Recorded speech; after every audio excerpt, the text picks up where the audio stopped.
বালুগাছ দিঘাবাড়ি এটা বাজানো কোনো বছরের কিন্তু এবার অন্যরকম আয়োজন হয়েছে, মানুষের সমাগম খুব বেশি। আমরা প্রতি বছর যাই, আর আজকে এবার একটু অন্যরকম, খুবই আনন্দ হয়েছে এবং বক্তব্য খুব ভালো।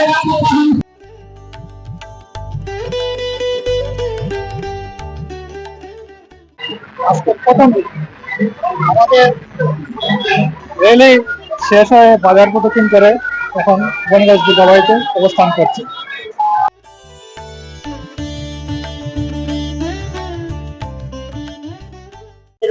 আইসি প্রত্যেক বছরই আইসি। এবার কিরকম লাগে? অনেক ভালো লাগছে। আপনি শুধু আসছেন না ফ্যামিলি কেমন? আমার ফ্যামিলি টুইন বিবি আছে, আমার টুইন বিবি আইছে, আর আমি আইছি, আমার বৌদি আইছে, আমার বাড়ি আইছে, সবাই আইছে।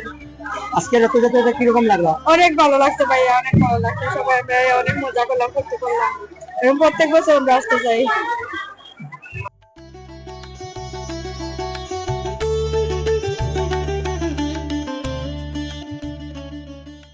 আমরা সবাই মিলে রথযাত্রা উদযাপন করেছি সুস্থ সুন্দরভাবে।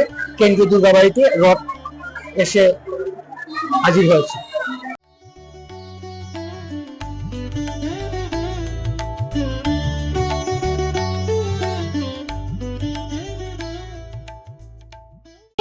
বছর পূর্তি হিসেবে আমরা সবাই খুবই উৎসাহিত।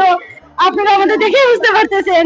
আর আমরা সবাইকে আমাদের রথযাত্রা উদযাপন কমিটি বা আমাদের দুর্গাবাড়ির সকলের পক্ষ থেকে সবাইকে, আপনাদের সবাইকে, পুরো দেশবাসীকে আমার সাদর আমন্ত্রণ আমাদের পক্ষ থেকে। হ্যাঁ, আমরা এই নিয়ে এত এক্সাইটেড যে আমরা পুরো 9 দিনের প্রতিদিন ব্যাপী সেগুলোতে আমরা করবো না করবো সেটা প্রতি বছর আমাদের জন্য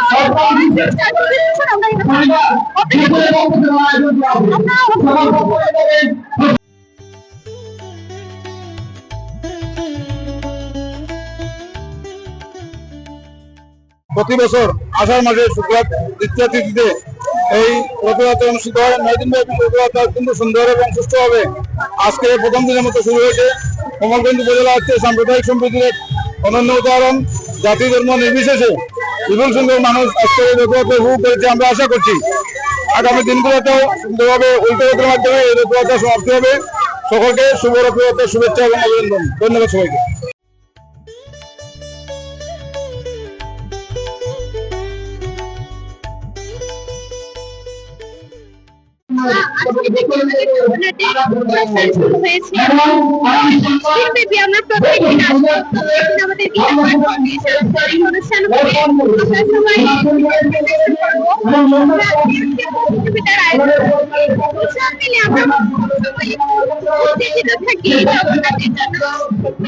সবাইকে আমন্ত্রণ রইল আমাদের কেন্দ্রীয় শিশু দুর্গাবাড়ি।